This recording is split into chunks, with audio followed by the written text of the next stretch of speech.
Saya akan bahas dengan tema jangan remehkan nubuatan. Esra pasal ke-1, mari kita buka bersama-sama ya. Dan mari mengambil catatan juga, karena pengajaran-pengajaran seperti ini adalah sebuah Bible study. Kita ketika mempelajari Alkitab, kita akan belajar banyak, dapat banyak, dan kita akan mendapatkan tuntunan ilahi. Mewujudkan mimpi bersama Tuhan, dan jangan remehkan nubuatan. Esra pasal yang pertama bunyinya, Kores mengizinkan orang-orang buangan pulang ke negerinya. Saya bacakan dulu ya. Pada tahun pertama zaman Kores, Raja Negeri Persia, Tuhan menggerakkan hati Kores, Raja Persia itu untuk mengenapkan firman yang diucapkan oleh Yeremia. Sehingga disiarkan di seluruh kerajaan Kores secara lisan dan secara tulisan pengumuman ini. Beginilah perintah Kores, Raja Persia. Segala kerajaan di bumi telah dikaruniakan kepadaku oleh Tuhan Allah semesta langit. Ia menugaskan aku untuk mendirikan rumah baginya di Yerusalem yang terletak di Yehuda. Sebentar berhenti di sana. Ini orang-orang Israel terdampar di negeri orang 70 tahun sudah. Mereka diangkut sama negara Babilonia, Babel. Babel itu lebih dikenal sama orang ya, Babilonia atau Babel itu zaman modern ini di daerah Irak. Dahulu pernah menjadi superpower, pernah menjadi negara adikuasa seperti Amerika, seperti China hari ini. Dahulu kala pemerintahan negeri dunia itu berpusat di situ, bukan New York City, bukan Washington DC. Ya. Kota-kota seperti Niniwe, Persia, Babilonia, ini adalah kota-kota kenamaan. Dan tentara perangnya luar biasa sehingga kiri kanan dikalahkan termasuk bangsa pilihan karena mereka berdosa kepada Tuhan. Nah, ketika mereka sudah 70 tahun terdampar di situ, kita semua tahu ceritanya tentang Daniel, Sadrak, Mesak, Abednego itu orang Yahudi yang dipindah negeri. Mereka di negara orang menjadi sida-sida. Ya, kalau bahasa Chinese-nya menjadi Taicien. Orang-orang yang tidak bisa menikah lagi karena mereka dikebiri. Ini orang-orang yang luar biasa, tapi mereka berada di perantauan. Lalu Tuhan menubuatkan lewat Yeremia bahwa mereka hanya akan di situ selama 70 tahun, jangan membangkang, itu hukuman Allah. Nah 70 tahun sudah jatuh tempo, deposito kasih karunia sudah bisa dicairkan. Tuhan gerakkan seorang raja bernama Kores yang bukan orang Yahudi, bukan orang Israel. Digerakkan untuk keluarkan surat izin agar bangsa pilihan pulang ke rumah, siapapun juga yang mau pulang ke negeri boleh membawa emas, perak, dan permata untuk membangun Yerusalem. Raja ini raja kafir, tapi bisa dikasih Tuhan amanat untuk bangun gereja. Coba bayangkan, gereja di Perjanjian Lama untuk bangun bait suci. Nah, Esra itu siapa? Esra adalah seorang imam, ahli teologi. Tidak semua ahli Taurat itu jahat. Esra seorang ahli Taurat. Dia seorang yang dilengkapi dengan teologi. Dia seorang pendeta lah, seorang hamba Tuhan. Dialah penulis 1 dan 2 Tawarik. Dia juga penulis kitab Esra dan Nehemia. Esra juga adalah penulisnya Mazmur 119. Kalau Anda baca itu bukan Daud. Daud kebanyakan memang yang mengisi Mazmur. Tapi Esra menulis 119 kitab Mazmur itu yang isinya sangat tertata untuk cinta firman Allah. Ini Esra. Nah, Esra ini membawa sekelompok orang-orang Yahudi karena ada berapa kloter yang datang. Nah, kloter awal-awal juga Esra yang pulang. Perjalanan mereka itu 4 bulan loh, nggak main-main. 1.500 kilometer yang mereka tempuh dari Babel kembali ke Yerusalem. 1,500 kilometers, hampir 1.000 miles, 1.000 mil. Jadi mereka tuh berjalan kaki, paling enggak berkuda lah, pakai kendaraan transportasi hewan. Jadi Esra ini bayar harganya untuk pulang. Berapa kloter orang kembali.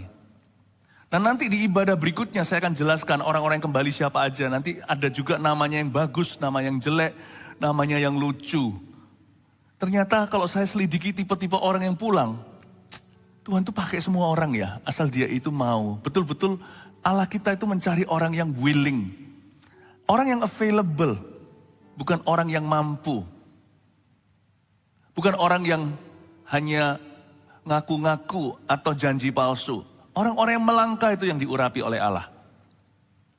Nah, Ezra ini pulang akhirnya, journey home, pulang kembali. Nah, sekarang kita baca lagi ayat ke-1 ya. Pada tahun pertama zaman Kores, Raja Negeri Persia. Tuhan gak basa-basi. Kalau Tuhan bekerja itu langsung tahun pertama. Jangan suka tunda-tunda ketaatan. Orang kafir aja ngerti. Ngerti kalau mau taat sama Tuhan itu langsung tahun pertama pemerintahannya. Kores adalah raja non-Yahudi. Tuhan bisa pakai siapa saja, jangan batasi Allah. Siapa bilang kerajaan sorga itu terdiri dari burung merpati? Tuhan juga pernah pakai burung gagak yang dinajiskan atau diharamkan oleh suku Yahudi. Oleh bangsa Yahudi. Bayangin, siapa yang memberi makan nabi besar Israel? Yaitu Elia. Burung gagak bukan? Allah bisa pakai Kores. Tuhan gak hanya pakai Salomo. Tuhan gak hanya pakai Daud. Tuhan pakai Kores juga. Langsung pada tahun pertamanya. Jangan bertele-tele sama Tuhan. Saya mengambil kesimpulan yang tidak ditulis jelas-jelasan di Alkitab. Tapi kalau saya coba beberkan history atau sejarah kitab-kitab. Karena saya juga seorang yang mempelajari Taurat Tuhan. Ezra ini menginspirasi kami hamba-hamba Tuhan untuk belajar Alkitab. Belajar buku Alkitab kita. Kalau saya beberkan sejarahnya, Ezra semuanya, 70 tahun itu, kalau saya buat comparison, perbandingan, kayaknya, yang membawa nubuatan firman Tuhan yang diucapkan oleh Yeremia langsung ke telinga Kores, bisa jadi adalah Nabi Daniel. Daniel itu kan mengalami beberapa kali pergantian administrasi. Daniel itu, tahu kan Daniel yang dimasukkan ke Gua Singa, itu kan mengalami pergantian raja-raja. Seperti hamba-hamba Tuhan tertentu misalnya Billy Graham di Amerika. Dia kan melalui satu presiden ganti berikutnya, kan presiden gak forever. Tapi hamba Tuhan itu terus hidup sampai tua lalu meninggal dunia. Demikian pula Daniel. Daniel itu mengalami pergantian raja dan kabinetnya. Kayaknya sih Daniel itu yang membawa suara nubuatan itu ke telinganya Raja Kores. Ya. Raja Kores ini gak pernah kenal Tuhan, jadi kenal firman gara-gara ada seseorang di administrasinya. Ada satu orang di dalam kabinetnya, seorang gubernur namanya Daniel yang sudah tua, yang membawa cerita itu ke telinganya. Tahukah Bapak Ibu Saudara, orang-orang Kristen Tuhan taruh di berbagai posisi di masyarakat ini, supaya nubuatan dan firman itu sampai ke telinga orang kafir juga. Orang fasik bahkan. Bukan hanya agar mereka bertobat, supaya mereka membuat keputusan yang sesuai dengan maksud Tuhan. Jadi jangan pernah Anda itu merasa kalau Anda bukan lakonnya lalu Anda kecewa. Aku kok gak jadi presidennya ya? Aku kok gak jadi CEO-nya ya? Aku kok gak jadi manajernya ya? Aku kok gak jadi direkturnya ya? Aku kok gak jadi pemimpin? Gak apa-apa loh. Gak apa-apa loh jadi juara 2 kalau bisa pengaruhi juara 1. Orang-orang Kristen harusnya puas di mana Tuhan letakkan dan berfungsilah. Daniel contohnya membawa nubuatan itu ke telinga Raja Kores. Nubuatan itu luar biasa bunyinya. Coba saya ajak, dibuka aja di depan sini ya. Buka Yesaya 44 ayat 28. Yang dimaksudkan, nubuatan yang dimaksudkan itu mana? Saya tunjukkan di sini. Yesaya 44 ayat 28 sampai 45 ayat ke-5 ya. Saya berjelaskan. Tolong Anda waktu membaca ini ingat ya. Ini yang disebut ini tentang Kores. Ini diucapkan 150 tahun sebelum Kores lahir. 150 years. Diucapkan oleh Nabi Yesaya yang gak ketemu Raja Kores. Akulah yang berkata tentang Kores, dia gembalaku. Segala kehendakku akan digenapinya dengan mengatakan tentang Yerusalem. Baiklah ia dibangun dan tentang bait suci, baiklah diletakkan dasarnya. 150 years, 150 tahun sebelum yang bersangkutan namanya Kores itu dikasih nama begitu sama mamanya. Lanjut berikutnya, ayat 45. Beginilah firman Tuhan, inilah firmanku kepada orang yang kuurapi, kepada Kores yang tangan kanannya kupegang supaya aku menundukkan bangsa-bangsa di depannya. Dan melucuti raja-raja. supaya aku membuka pintu-pintu di depannya dan supaya pintu-pintu gerbang tidak tinggal tertutup. Sebelum bahkan bangsa Israel ditawan oleh Babilonia, Yesaya menubuatkan ini. Betapa tajamnya prediksi firman. Ayat 2. Aku sendiri hendak berjalan di depanmu dan hendak meratakan gunung-gunung. Hendak memecahkan pintu-pintu tembaga dan hendak mematahkan palang-palang besi. Terus, aku akan memberikan kepadamu harta benda yang terpendam. Ingat-ingat ya kata harta benda yang terpendam. Kalau Allah memberi visi, Tuhan memberi provisi, Tuhan memberikan penyediaan di mana ada tujuan. Harta benda yang terpendam dan harta kekayaan yang tersembunyi. Karena nanti bangsa Israel ketika pulang kloter-kloteran, disertai dengan perbekalan dari Babilonia. Mereka tidak tangan hampa. Seperti orang Mesir, waktu mereka di Mesir, mereka keluar dari tanah perbudakan, mereka membawa bersama dengan di tangan mereka perbekalan dari Tuhan. Demikian pula ketika mereka pulang membangun bait suci, bukan tangan kosong mereka kembali. Aku akan memberikan kepadamu harta benda yang terpendam dan harta kekayaan yang tersembunyi supaya engkau tahu bahwa akulah Tuhan Allah Israel yang memanggil engkau dengan namamu terus. Oleh karena hambaku Yakub dan Israel pilihanku, maka aku memanggil engkau dengan namamu. Kores namanya. Dan menggelari engkau sekalipun engkau tidak mengenal aku. Belum lahir lagi ayat 5. Akulah Tuhan dan tidak ada yang lain. Kecuali aku tidak ada Allah. Aku telah mempersenjatai engkau. Diulang lagi. Sekalipun engkau tidak mengenal aku. Matikan dulu. Kita gak usah mendapat nubuatan spesifik ini, seperti ini untuk kita percaya bahwa Tuhan sudah memilih kita sebelum kita dilahirkan. Saya gak mau masuk dalam sebuah perdebatan predestinasi. Apakah kita ini semua yang terjadi hari ini semua oleh kehendak Allah. Jadi kalau aku dosa, aku jatuh, aku buat salah, itu juga Tuhan sudah tahu. Udahlah, jangan otak-atik kemahatauan Allah. Otak-atik aja tanggung jawab Anda. Apakah hari ini kita membuat keputusan secara sadar-sadarnya bahwa keputusan kita itu adalah apa yang baik dan benar di mata Allah. Tapi kalau kita dipakai Tuhan, diberkati, kalau hari ini kita melihat kuasa Tuhan bekerja di hidup kita, jangan kita GR dan sombong hati.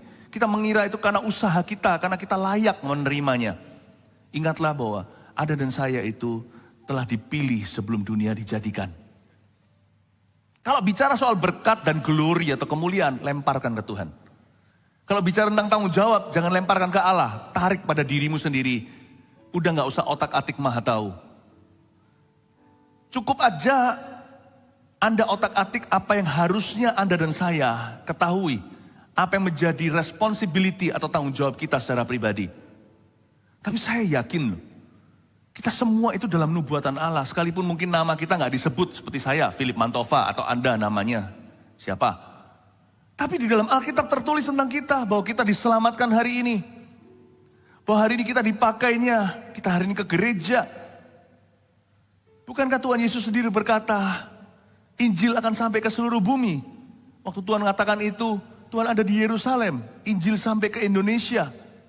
Naik pesawat aja jam-jaman, ribuan kilometer jauhnya, sudah dinubuatkan bahwa suatu saat nanti ada gereja di Asia dan kita akan diselamatkan di bawah atapnya. Tahu nggak bahwa hidup kita itu dalam nubuatan Allah? Demikian pula masa depan kita. Tidak ada yang baru di bawah matahari. 150 tahun yang lalu, pada tahun pertama Raja Kores, Raja Negeri Persia, Tuhan menggerakkan hati Kores. Dia terharu karena dia mendapatkan nubuatan bahkan sebelum dia dilahirkan, jauh sebelum dia dilahirkan. Yesaya ini masih hidup di dunianya raja-raja Israel ketika mereka masih berjaya. Yesaya itu dalam cerita Hizkia kalau Anda lihat yang ditambahi 15 tahun itu usia oleh Tuhan. Bahkan belum ada yang namanya Babilonia, belum menjadi adik kuasa. Babel menjadi utusan yang ditunjukin kejayaan Israel, mereka terkagum-kagum.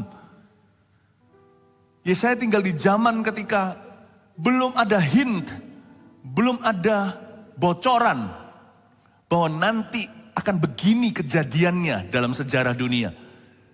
Tahukah, nubuatan yang murni itu tidak perlu ada bocoran apa-apa. Hari ini kalau Anda tidak melihat titik terang, tapi kalau Tuhan berkata, aku punya rancangan damai sejahtera, percaya saja sekalipun hatimu gak damai. Sekalipun masa depanmu seperti suram, bukan suram, sudah hitam pekat. Kalau Tuhan berkata, Aku punya rancangan damai sejahtera memberimu masa depan penuh pengharapan. Gak ada titik terang, tetap percayalah. Karena nubuatan yang murni yang sejati tidak perlu ada bocoran. When God says He will fulfill it. Allah berkata, kalau Tuhan berfirman, Dia akan genapi. Amin Bapak Ibu Saudara. Katanya anggota keluargaku ini yang sisa satu belum kenal Tuhan ini akan percaya Tuhan. Kok gak ada tanda-tanda loh dia kerinduan lah atau mau ke gereja atau gimana. Gak usah ada tanda-tanda. Asal Anda lakukan bagian Anda jadi saksi hidup di rumah. Kalau ini bicara tentang keluarga. Asal Anda berdoa, percayalah Allah sedang bekerja. Kalau Tuhan kerja, tidak perlu Tuhan itu sungkem sama manusia. Gak perlu kasih tanda-tanda, bocoran. Gak perlu kayak gituan. Allah bekerja di tempat tak terlihat. Dan ketika kejadian, asal kita beriman melihatnya dulu. Waktu itu terjadi, kita tahu bahwa itu keluar dari janji yang digenapi. Tidak ada kata kebetulan di dalam hadirat Allah. Pada tahun pertama Raja Kores, zaman Kores Raja Negeri Persia, Tuhan menggerakkan hati Kores Raja Persia itu untuk menggenapkan firman yang diucapkan oleh Yeremia. Tuhan menggerakkan hati Kores. Sifat nubuatan itu harus ditangkap oleh hati. Ada perkara-perkara tertentu nggak bisa diajarkan. Dan nggak bisa kita resapi dengan pikiran. Seperti yang saya katakan tadi, tanpa bocoran. Karena waktu Kores, Raja Persia itu mendengarkan firman yang diucapkan oleh Yeremia, kemungkinan disampaikan oleh Daniel. Mungkin ya. Pokoknya dia nggak tahu gimana deh caranya. Dia terekspos. Dia melihat firman yang tertulis yang diucapkan oleh Yeremia sendiri. Yeremia yang sudah mati. Kores ini menangkapnya dengan hati. Tuhan menggerakkan hatinya. Nubuatan itu menggerakkan hati di tahun mimpi dan penglihatan. Pengajaran itu perlu. Jangan cari nubuatan melulu. Makanya sekarang ini saya kasih pengajaran. Pengajaran itu kayu bakarnya. Nanti Tuhan Allah Roh Kudus yang akan memilih bagian mana dari kayu bakar yang disediakan itu akan dibakar hari ini. Rema itu keluar dari logos. Firman yang diucapkan oleh Roh Kudus itu harus keluar dari firman yang kita baca. Firman yang tertulis, firman yang kita renungkan. Makanya itu saya rajin sebagai hamba Tuhan, Gembala Sidang, untuk mengajarkan firman kepada Anda. Karena saya tahu ketika firman kaya di hidupmu, kaya pula nanti rema-remanya. Dan kalau remanya itu kaya, di situ muncul mimpi, penglihatan, dan nubuatan. Di situ muncul terobosan, penggenapan. Jangan pergi keliling di dunia gereja, cari-cari nubuatan. Cari-cari nabi itu percuma. Nabi itu dimunculkan oleh Tuhan, tidak Anda cari. Ya, jangan cari-cari nubuatan. Tapi ketika nubuatan diberi, jangan remehkan. Jangan remehkan nubuatan. Ujilah segala sesuatu, peganglah yang baik. Nubuatan itu harus ditangkap sama hati seperti Kores begini. Tuhan menggerakkan hatinya. Raja Kores ini, Raja Persia ini Tuhan gerakkan hatinya untuk apa? Untuk menggenapkan firman yang diucapkan oleh Yeremia. Nubuatan itu tujuannya adalah untuk menggenapi firman yang diucapkan. Baik secara lisan di ayat 1b maupun secara tulisan pengumuman ini. Nubuatan tujuannya bukan untuk kita merasa lebih mantap sama Alkitab. Bukan. Alkitab gak perlu dimantep-mantepin, udah mantep. Tapi penglihatan, mimpi penglihatan dan nubuatan tujuannya adalah untuk menggenapi. Ketika penggenapan terjadi, kita tahu itu bukan kebetulan. Tuhan sudah mengatakan. Tujuannya adalah untuk menggenapi logos dan rema, firman tertulis, secara lisan maupun secara tulisan. Nubuatan itu apa sih? Apakah nubuatan selalu prediksi? Anda tulis. Nubuatan itu ada dua jenis. Satu dalam bahasa Inggrisnya, foretelling. Foretelling. Foretelling. Foretelling itu prediksi. Yang ini orang-orang paling suka. Bahkan kalau Tuhan tidak memberi dirinya nubuatan, dia cari orang pintar. Cari ramalan. Salah, sumbernya setan. Kalau nubuatan dari firman, dari Roh Kudus, sumbernya Tuhan. Foretelling itu prediksi, seperti Kores tadi 150 tahun sebelum dilahirkan.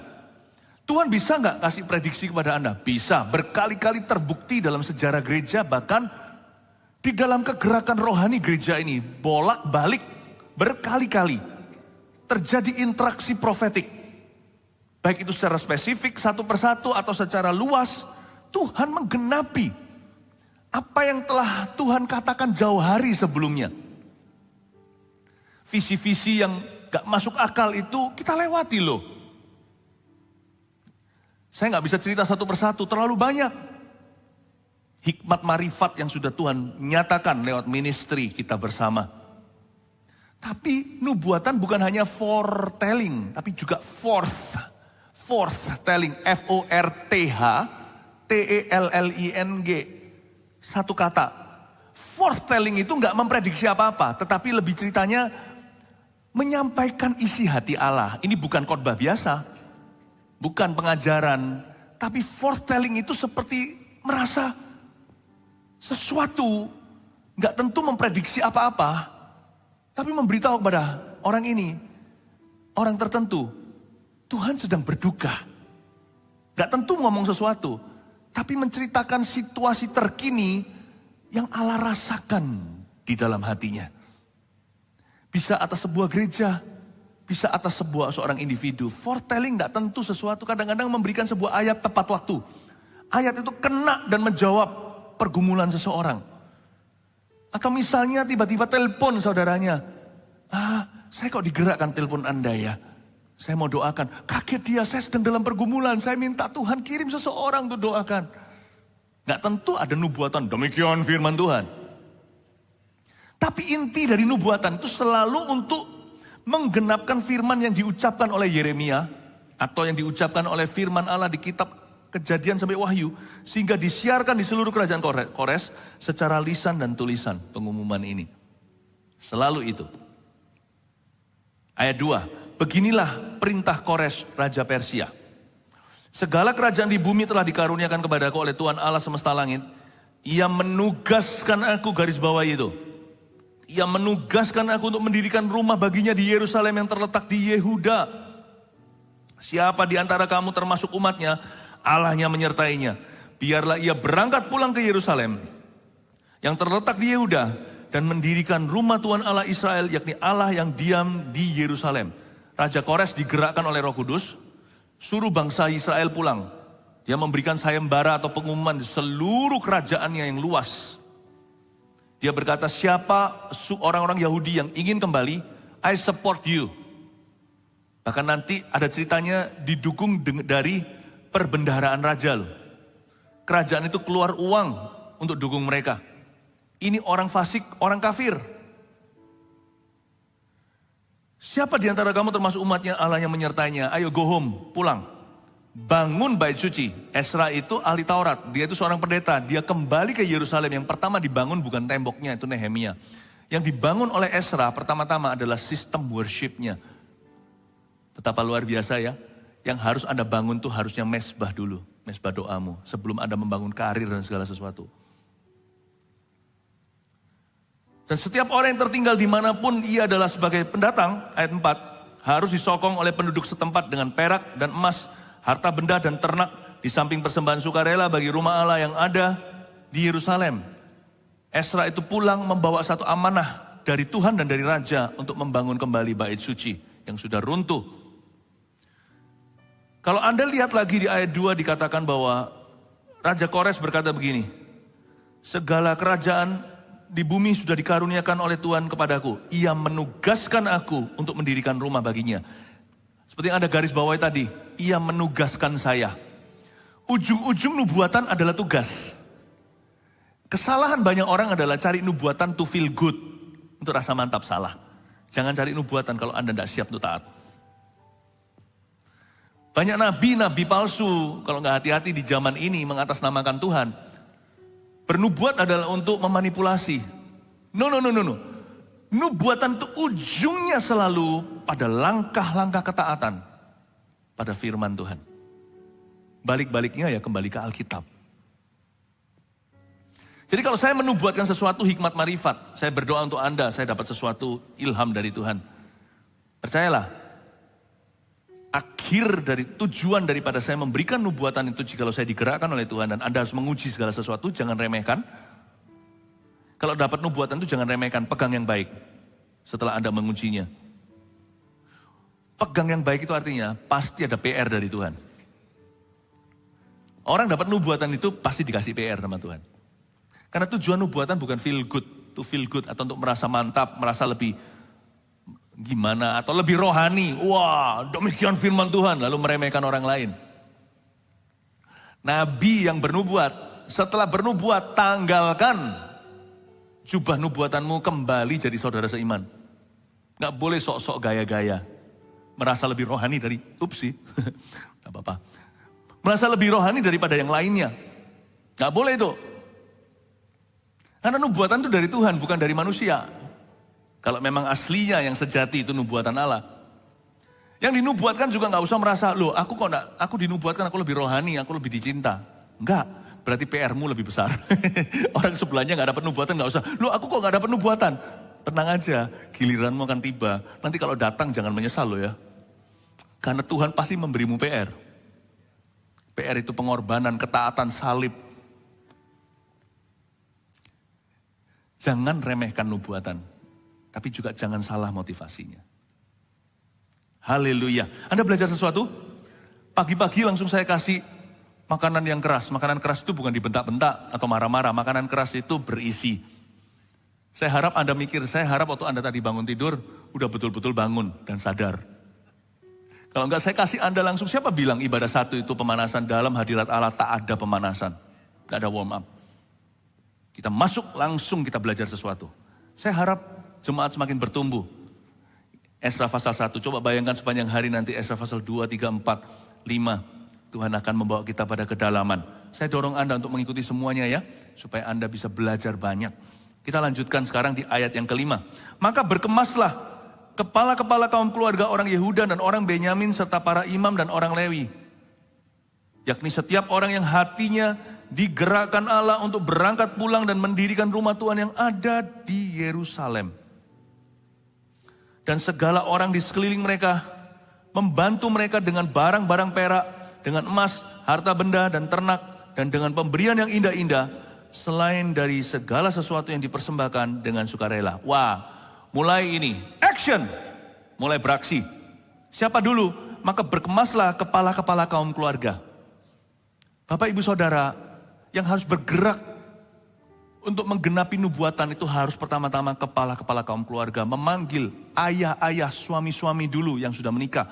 Dan cowok-cowok bujangan, pria-pria bujangan di gereja kita. Jadi laki-laki jangan sia-siakan. Kita tidak perlu pelayanan khusus pria. Kalau sampai kita perlu yang begitu terus, berarti gereja tidak berfungsi untuk mengajari laki-laki yang ada di dalamnya. Itu bolehlah sebagai UGD-nya, gawat darurat. Tapi di gereja kita, laki-laki digembleng. Saya juga mau bicara kepada pria. Tidak perlu di-separate atau dipisahkan pelayanan laki-laki sendiri, pelayanan wanita. Lebih baik itu dalam ibadah seperti ini, dua-dua dapat porsinya. Tapi izinkan saya sekarang bicara khusus pada para pria. Maka berkemaslah kepala-kepala kaum keluarga. Itu harusnya meremah. Laki-laki harus jadi imam. Tuhan bicara gini loh tentang keluarga. Nggak perlu kita disebut seperti Kores namanya. Tapi kalau kita tahu hidup kita itu ditulis dalam firman. Dan bagaimana seharusnya cowok dulu yang bangkit menggenapinya. Ajak seluruh keluarga. Doa makan misalnya. Janganlah yang mengingatkan adalah mama atau istrinya. Boleh Anda lemparkan, kali ini mama yang doa. Doa makan aja di rumah tangga kami. Ya, waktu anak-anak masih terlalu kecil, saya selalu mimpin 3/4 kali doa makan itu saya 3 kali. Sekali saya kasih istri saya delegasi. Karena saya harus berfungsi sebagai kepala bukan, tapi sekarang saya hanya 2/4.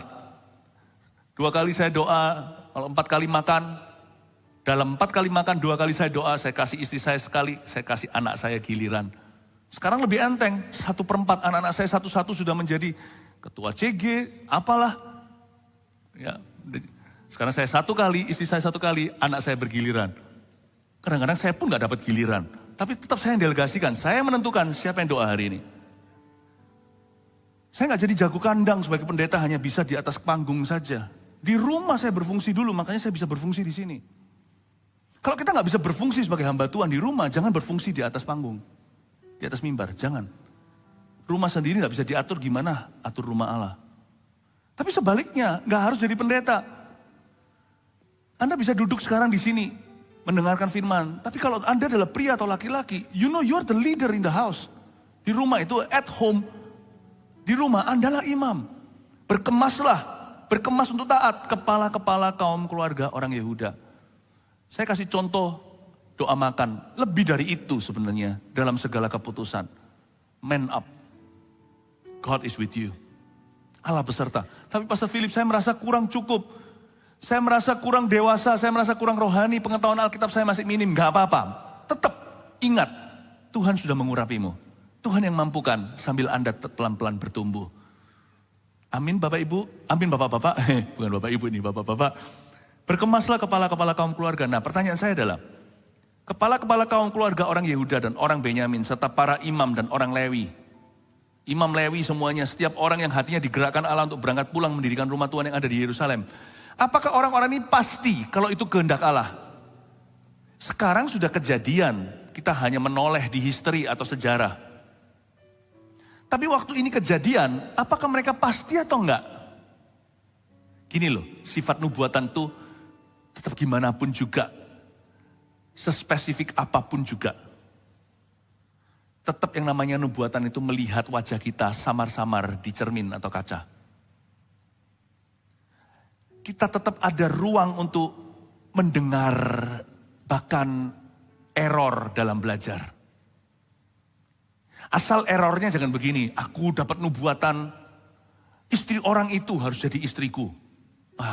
Itu sudah melanggar firman, nubuatan tidak melanggar firman. Nubuatan itu meneguhkan firman. Firman Tuhan berkata jangan berzina. Gak usah tanya lagi sama Roh Kudus apa yang Roh Kudus sudah catat. Kecuali apa yang tidak tercatat. Aku sekolah di mana ya, ngambil jurusan apa. Gak ada tertulis di Alkitab, jurusan ekonomi. Tapi kalau itu sudah tertulis jelas, jangan tanya lagi. Karena kita punya Roh Kudus di dalam kita. Setiap tulisan ini adalah diilhamkan Allah. Ya. Nah, yang kita pelajari sekarang adalah sekalipun kita itu masih punya ruang untuk error. Waktu mendengar suara Tuhan. Gak apa-apa belajar, tetap dengarkan suara Allah. Maka berkemaslah kepala-kepala kaum keluarga. Mungkin mereka bertanya-tanya, betul gak ini ya kehendak Allah? Memang si Kores itu dapat nubuatan begitu spesifik 150 tahun sebelumnya. Tapi kan apakah aku ya? Selalu kan pikiran kita gini. Apakah aku yang harus pulang? Atau orang lain juga bisa, masa harus saya? Setiap kaum keluarga ini pasti ada keraguannya. Karena untuk mereka berkemas pulang dari Babilonia setelah 70 tahun di sana, itu sama dengan seperti kalau Anda dan saya sudah tinggal berapa generasi di Indonesia. Kalau kita bukanlah misalnya suku Dayak, suku Batak, suku Jawa yang memang sudah tinggal di kepulauan. Sebenarnya manusia itu semuanya ya pasti datang ke pulau-pulau. Tapi yang datang dulu ya kan. Misalnya di Kalimantan ada suku Dayak. Suku Batak juga ada. Bahkan ada sampai di Danau Toba. Nah, misalnya kalau kita sudah tinggal di sebuah pulau itu sudah ratusan tahun. Bahkan jikalau sudah ribuan tahun. Nggak usah jauh-jauh. Kalau ada suku Tionghoa, sudah berapa generasi di sini? Udah 70 tahun di Indonesia. Turun-temurun udah berapa generasi? Suruh pindah mulai yang baru di tempat lain. Nggak bisa. Kita yang sudah tertanam di sebuah tempat, kita sudah menjadikan tempat itu tanah dan air kita. Saya pernah cerita nggak lama yang lalu, saya lagi makan di sebuah restoran. Ya kan, restoran. Lalu setelah itu lagi hujan rintik-rintik, itu restoran makanan Arab. Lalu saya melihat, saya bawa payung kan. Mobil sudah anterin semua. Kasihan itu ada ibu, anak, bapak, semua yang tidak ada payungnya. Saya payungin mereka, ayo sini. Nah, payungin. Dia lihat saya, kaget. Karena kita beda suku kan. Tapi kata kita orang Kristen, kita tahu tidak ada Yunani, Yahudi. Kita tahu bahwa Tuhan mengajari kita untuk saling mengasihi. Saya kasih payung. Ya saya payung, gak apa-apa, ayo masuk. Setelah masuk anaknya masih kecil tuh lucu kayak boneka. Lucu sekali gitu ya. Lalu dia bilang, terus dia lihat saya, dia kaget liatin terus sambil saya payungin sambil liatin begini. Saya punya anak dulu kecil juga lucu begitu waktu anak perempuan saya masih usia dia. Naik ke atas mobil, sudah masuk sebelum ditutup dia berkata, orang Cina ya? Saya jawab dengan tegas, satu mobil van itu diisi semua saudara-saudara kita suku Arab. Saya masuk, saya payungin satu-satu, saya bukan tukang parkirnya. Saya masukin satu-satu, baru masuk ke mobil saya. Terakhir anak itu berkata, orang Cina ya? Saya bilang dengan tegas di depan semuanya, orang Indonesia. Kasih tepuk tangan dong tuh Tuhan. Saya lahir di sini loh. Mau nenek moyang saya dari mana, tetap saya lahir di sini, tanah air saya. Dia nggak lebih orang Indonesia dari saya. Semua kita itu asal usulnya dari Adam dan Hawa. Semua itu kunjungan ke pulau. Siapa dulu yang datang gitu aja. Saya orang Indonesia, saya dengan bangga ngomong gitu. Anak kecil itu lihatin saya dengan matanya bundar. Ya. Saya tutup pintunya, bleng. Lalu minta uang parkir. Enggak lah ya. Kenapa saya merasa saya ini orang Indonesia? Enggak kalah sama siapapun orang Indonesia. Saya lahir di sini. Usia saya masih 48. Saya belum 70 tahun kayak orang-orang Yahudi di Babilonia. Orang Yahudi di Babilonia sudah menganggap Babel itu tanah airnya. Karena ini bayi-bayi. Zaman-zaman dulu waktu mereka ditawan ke situ, gimana ceritanya pindah. Itu ada history, ada sejarahnya. Pokoknya mereka nggak mau tahu. Orang-orang Yahudi sudah ada di sana bercokol di situ.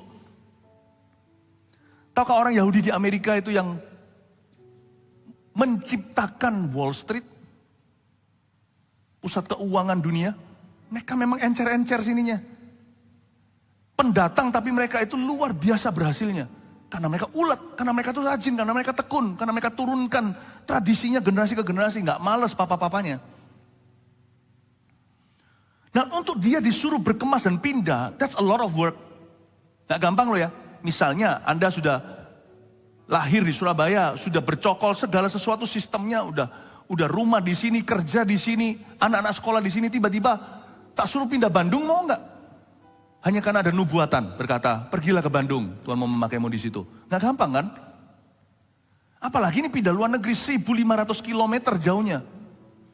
4 bulan jalan kaki. Disuruh pergi ke sana, mulai di tempat yang, siapa bilang metropolitan. Pergi ke tempat puing-puing reruntuhan. Di sana mereka udah tinggal di rumah mewah. Di Wall Street-nya Babilonia. Ini orang-orang Yahudi sukses-sukses. Zaman Babel memang mereka kejam, tapi ini sudah zaman Persia. Ini sudah ganti negara yang menguasai adik kuasa. Mereka sangat-sangat open, ini sangat sekuler pemerintahannya. Mereka sudah mapan, disuruh pergi kembali ke Yerusalem yang bukan Yerusalem hari ini Israel. Suruh pergi ke tanah perjanjian yang sama sekali nggak tanah perjanjian, yang malah justru menjadi sarang serigala, nyamuk, lalat pikat. Ya nggak maulah. Aku sudah mapan kok. Aku sudah orang Babilonia kok. Aku udah mapan di sini. 70 tahun sudah di situ. Udah 3 keturunan, tinggal 1 rumah. Rumahnya besar kali. Tahu nggak, Bapak Ibu Saudara? Untuk taat, kita nggak harus mantap. Kita cukup tahu aja. Sisanya iman percaya bahwa Tuhan akan memelihara. Orang tuh loh, mau melangkah itu ya pertimbangannya banyak. Tapi orang-orang ini saya kagum. Jumlahnya nggak banyak sih. Dari jutaan orang yang ada di Babilonia. Hanya sekian puluh ribu yang pulang. Maka berkemaslah kepala-kepala kaum keluarga orang Yehuda. Tapi kalau nggak ada orang-orang yang pulang hari ini, Adan dan saya kalau ke Israel juga nggak lihat Israel yang hari ini. Tetap puing-puing.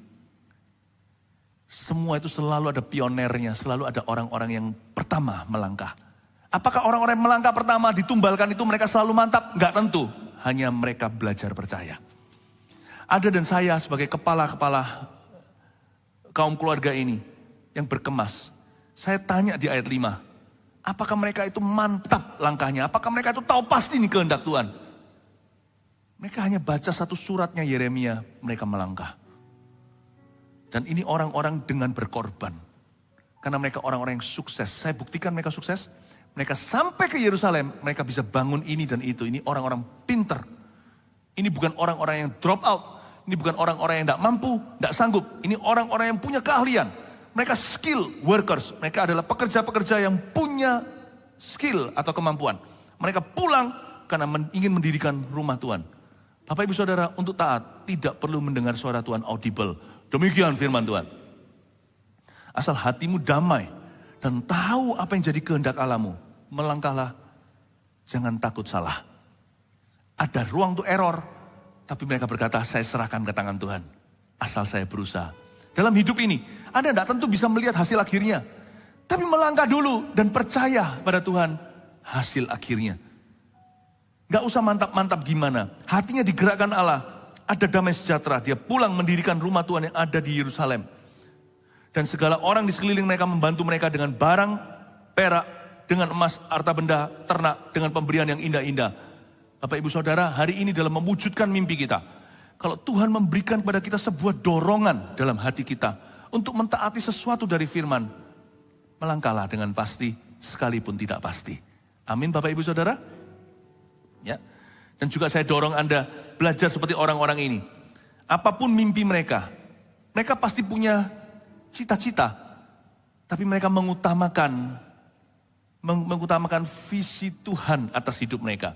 Saya dorong Anda ya, kita hari ini kita membangun bersama-sama sebagai gereja. Mendirikan 1000 gereja dan 1 juta murid ini penuh resiko. Saya nggak tahu 2030 300 gereja itu nanti bisa tercapai atau tidak. Kalau saya tanya secara manusia, saya nggak tahu. Tapi saya cetuskan dan berusaha ke sana. We'll fight. Gak gampang loh jadikan gereja. Gak gampang. Saya tahu betapa besar komitmennya. Jadi saya bersyukur untuk Sorong. Saya bersyukur untuk Jayapura. Saya bersyukur untuk Palu. Jadi satu itu aja perayaannya. Gimana luar biasanya orang yang mengusahakan. Anda tahu tim kami itu lengkap. Dan semua yang turut menjadi tim suksesnya. Tahu betapa susahnya mendirikan gereja yang sehat dan baik dan benar. Tapi jadi satu, 300 angka yang besar. Kota-kota menunggu kita, pulau-pulau, gak apa-apa. Asal kita punya satu spirit seperti orang-orang yang berkemas pulang dari Babilonia. Apapun cita-citamu Bapak Ibu, visimu dan visiku adalah satu. Mendirikan rumah Tuhan 300 2030. Gampang, ini juga sama. Ini bapak-bapak yang pulang ini, semua punya cita-cita. Punya gawean, punya pekerjaan. Tapi mereka berkata, rumah Tuhan membutuhkan aku. Mereka cabut, mereka jalan, mereka pergi. Anda tidak usah cabut kemana-mana. Cukup Anda punya hati. Dan mau taat sama firman. Udah. Apapun makannya, ini reklame ya. Yang penting minumnya ini, mereknya. Apapun cita-citamu Bapak Ibu. Kita punya satu mimpi bersama. Mendirikan rumah Tuhan 300 tahun 2030. Dan kita harus menyelesaikannya. Resikonya ada? Ada. Tercapai enggak? Enggak tahu. Bisa juga kita tercapainya early. Lebih dulu daripada yang dicanangkan waktu. Enggak tahu. Semuanya itu serba tidak menentu. But we try lah ya. Kayak orang Singapura berkata. Kita coba. Kita melangkah dengan iman. Daripada kita gigit jari, mimpi-mimpi. Mendingan mimpi kita wujudkan. Dengan langkah-langkah yang nyata. Saya berdoa dalam nama Yesus. Jumat ini semakin dipakai oleh Tuhan.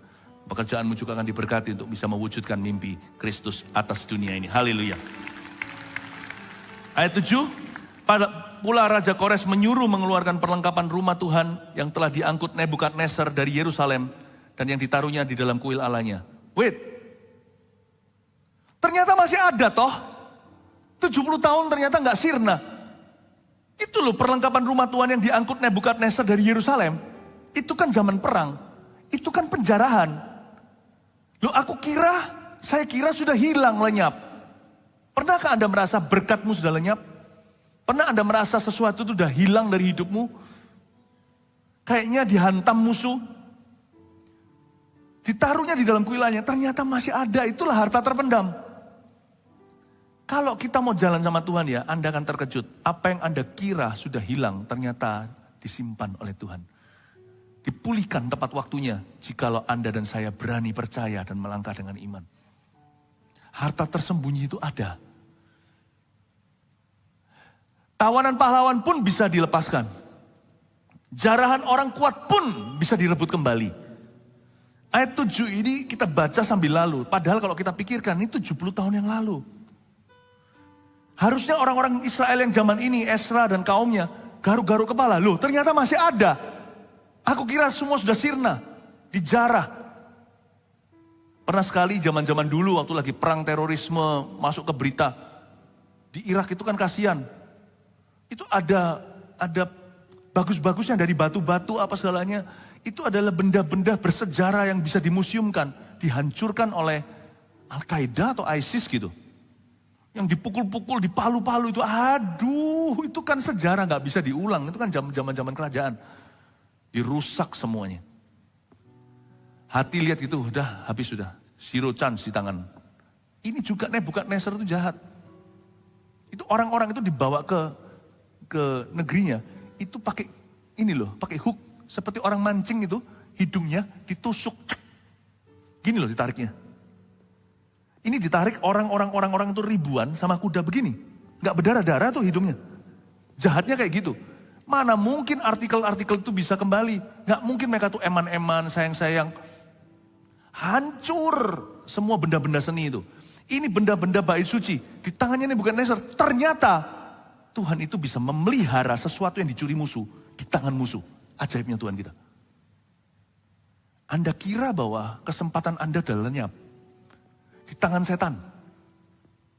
Anda kira berkat rezeki yang telah lenyap, yang telah dikorupsi, telah hilang, telah dicuri, telah dibawa lari di tangan musuh. Jangan khawatir, di tangan musuh Tuhan bisa memeliharanya. Akan dikembalikan padamu tepat waktunya. Dibutuhkan ketaatan pada firman. Dan kalau itu dinubuatkan, itu tetap ada. Berkat itu tidak pernah sirna. Ajaibnya Tuhan ya. Di tangan Nebukadnezar, benda-benda bait suci itu dipelihara. Beberapa artikelnya hilang. Meja roti, kandil itu, atau menorah, dan juga tabut perjanjian. Tapi sisanya semua ada, pinggan-pinggan emas, semuanya masih ada. Ajaib Tuhan. He can keep your stolen blessing in the hands of your enemies. Dia bisa menjaga itu di tangannya musuhmu pun. Dipelihara untuk dikembalikan suatu saat kepadamu. Makanya orang Kristen yang cepat putus asa dan kecewa adalah orang yang bodoh secara rohani. Why? Kenapa Anda putus asa? Kores Raja Persia itu menyuruh mengeluarkan semuanya itu di bawah pengawasan Mitredat, bendahara raja yang menghitung seluruhnya bagi Sesbasar, pembesar di Yehuda. Tuhan punya bendahara untuk umat Allah yang mengawasi benda-benda mereka. Inilah daftarnya.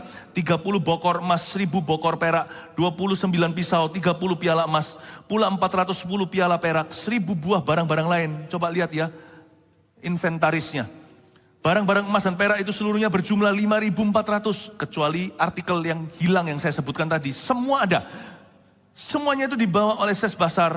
Sewaktu orang-orang buangan itu dibawa pulang dari negeri Babel ke Yerusalem. Listen. Semua benda-benda yang lainnya ada untuk pembangunan bait suci. Kecuali benda-benda utama beberapa. Yang kemungkinan bisa diberhalakan. Kadang-kadang saya pikir tabut perjanjian kok hilang ya. Urim, tumim, batu. Kenapa ya kandil emas itu kok hilang? Ada perkara tertentu Tuhan hilangkan karena itu akan diberhalakan. Bayangin kalau tabut perjanjian masih ada hari ini. Bukan hadirat Allah, kita gak akan cari hadirat Allah. Di mana-mana. Taruh di sini, semua menyembah ke tabut itu. Dan ada apa-apa, gak akan baca Alkitab, gak akan merenungkan firman, gak akan masuk hadirat Allah. Untuk dengar-dengaran dengan Roh Kudus, kita maunya di sini langsung pakai batu, kayak dadu gitu loh. Seperti Las Vegas, gambling.